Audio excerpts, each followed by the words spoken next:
Milleiros de persoas acudiron a Monterroso á cita anual coa Feira de Santos.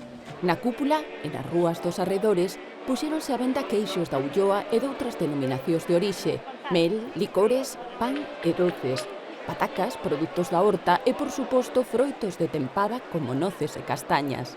Os chourizos, as cacholas e demais derivados do porco tiveron moi boa saída. A feira cabalar segue a ser un dos principais atractivos.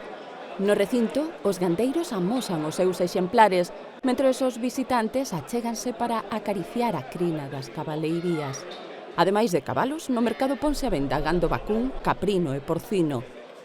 Este mercado deu orixe á vila de Monterroso nun cruce de camiños de arrieiros que transportaban mercancías entre a costa galega e o resto da península. Da existencia da Feira de Santos hai probas documentais de mediados do século XV, aínda que outros estudos datan o seu inicio hai 800 anos.